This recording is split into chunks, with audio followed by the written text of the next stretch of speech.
Assalamualaikum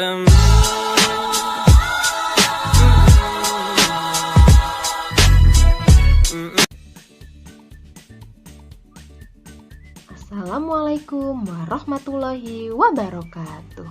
Hai anak-anak hebat, bertemu lagi dengan Bu Laila di mata pelajaran Bahasa Indonesia. Bagaimana kabar anak-anak hari ini? Alhamdulillah semuanya sehat walafiat. Nah anak-anak, sebelum kita masuk pembelajaran hari ini, kita berdoa terlebih dahulu ya. Berdoa dimulai. Bismillahirrohmanirrohim. Raditu billahi robba wa bi islami dina wa bil muhammadin nabiyya wa rasula. Rabbi zidni ilman warzuqni fahman. Amin. Berdoa selesai. Nah anak-anakku, siapa yang masih ingat hari kemarin kita belajar tentang apa? Ya, hebat sekali. Kita belajar membuat kalimat baru berdasarkan kata yang sudah ditentukan.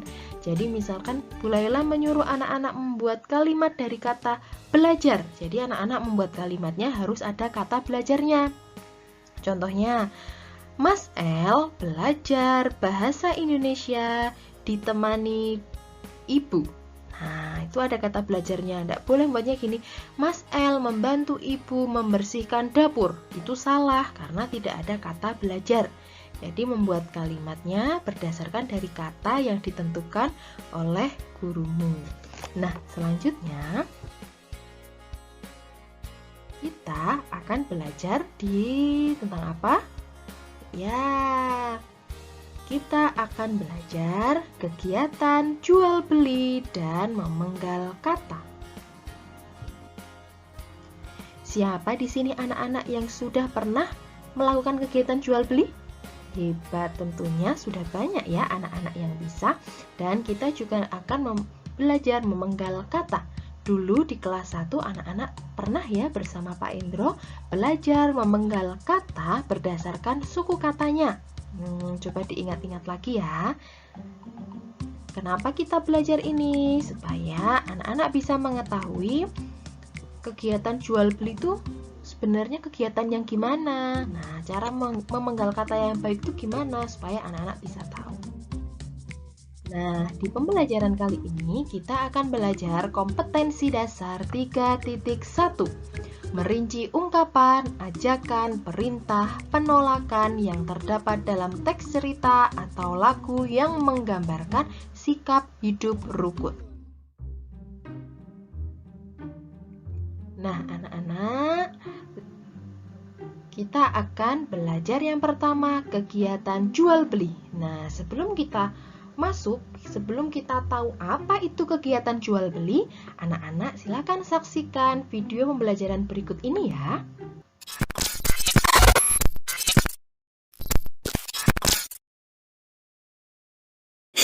Hah?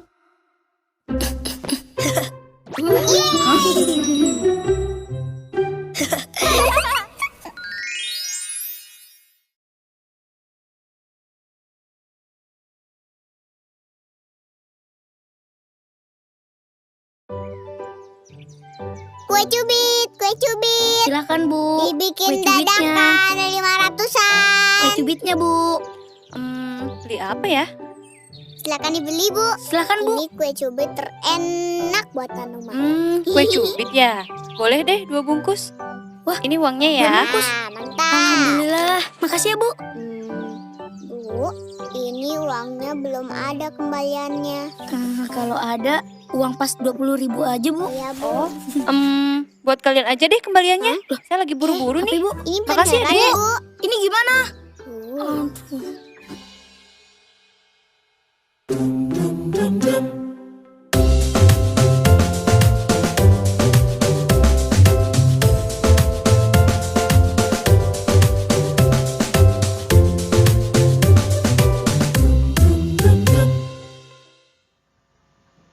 Nah, anak-anak, tadi kalian sudah menyaksikan video pembelajaran jual beli, ya kan? Ada yang Rara sedang menawarkan barangannya. Nah, kue cubit. Kemudian ada yang membeli di situ. Nah, pembelinya dia membawa uang.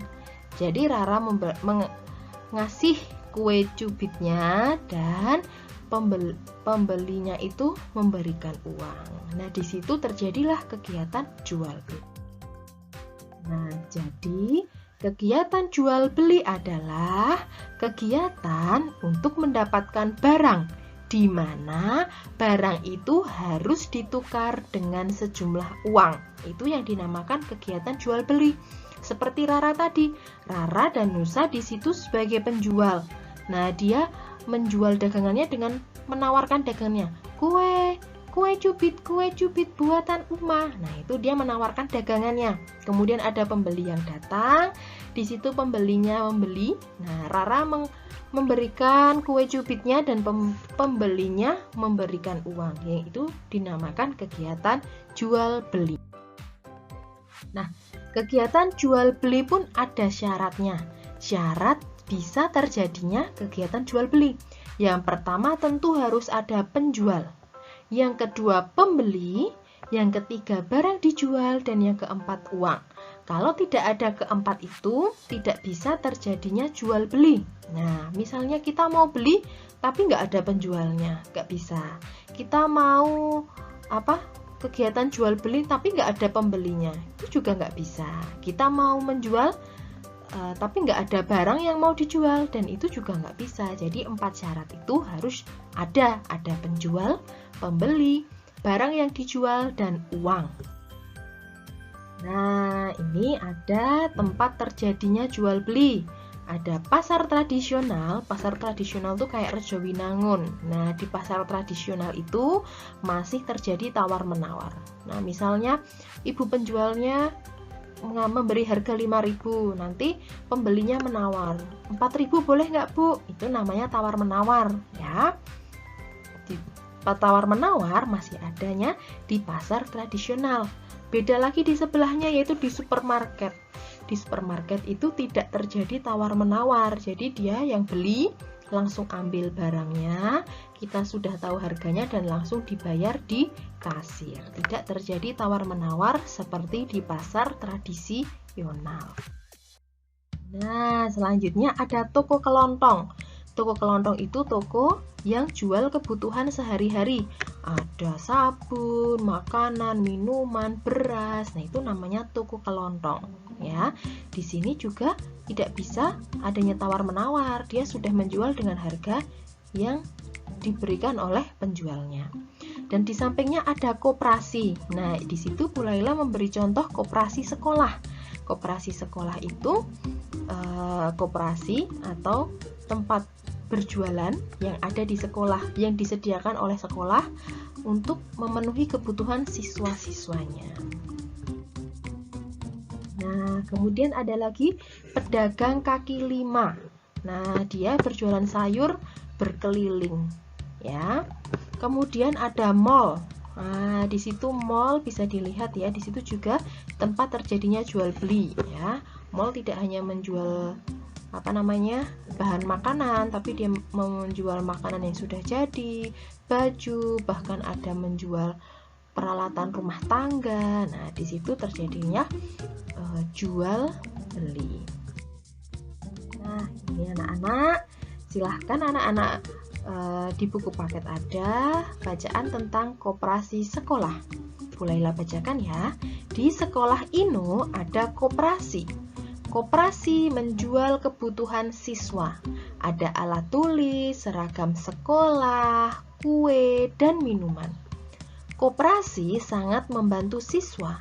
Siswa tidak perlu pergi jauh untuk membeli barang kebutuhan saat di sekolah. Koperasi juga menjadi tempat siswa untuk belajar bertransaksi jual beli. Siswa juga menjadi tempat untuk mengenal nilai mata uang yang dibelanjakan. Nah, jadi adanya koperasi sekolah itu gunanya untuk menjual kebutuhan siswa. Jadi ketika sekolah, siswa lupa membawa misalnya alat tulis, dia bisa beli di koperasi sekolah dekat. Jadi tidak perlu mencari alat tulis di toko dekat sekolah yang lain. Nah, koperasi sekolah itu adanya di dalam lingkungan sekolah.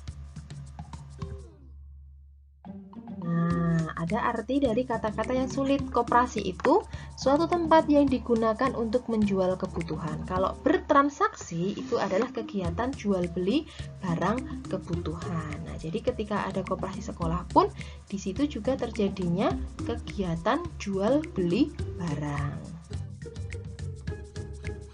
Nah, tadi anak-anak sudah belajar tentang kegiatan jual beli. Tentunya anak-anak sudah sering sekali melaksanakan kegiatan jual beli di rumah ya.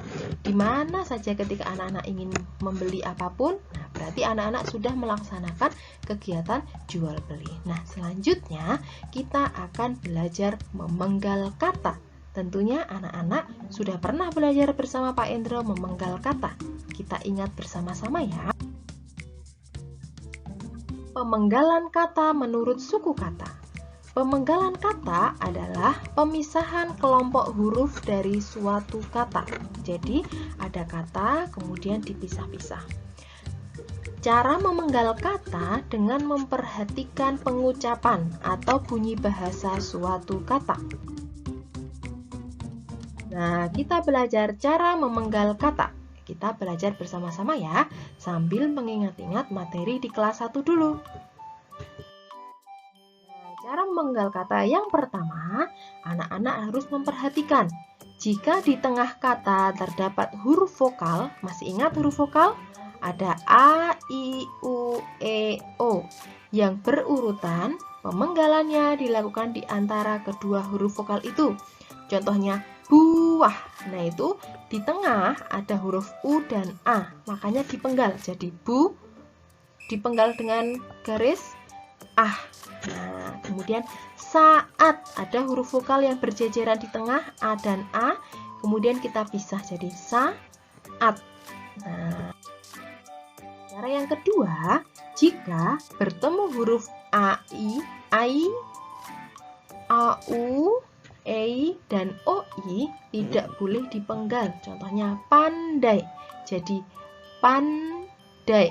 Tidak boleh lakotai ya. Nggak boleh jadi pandai. Nah, enggak pandai. Nah, itu nggak boleh. Kemudian yang kedua, aula. Nah, kita pisah.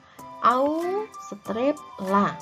Nggak boleh aul a atau a strip ula. Itu nggak boleh. Saudara. Nah, jadinya sau strip da strip ra. Nah, kemudian yang ketiga, jika di tengah kata terdapat huruf konsonan di antara huruf vokal. Contohnya kata lawan. Nah, itu ada huruf vokal A, tengah-tengahnya huruf vokal A itu ada huruf konsonan. Huruf konsonan itu huruf selain huruf vokal. Ya, W itu termasuk huruf konsonan, jadi dipisah la strip atau garis one. Yang keempat, jika di tengah kata terdapat dua huruf konsonan yang berurutan, pemenggalannya dilakukan di antara kedua huruf konsonan itu. Contohnya mandi, ya, itu ada N dan D itu kan berjejeran. Nah, kita pisah jadi mandi. Mudah sekali bukan memenggal kata? Ya, bisa kita bunyikan dulu, misalnya mandi. Nah, kira-kira cocok nggak memenggal katanya? Nah, ada latihan soalnya di buku paket ya, tema 2C halaman 58.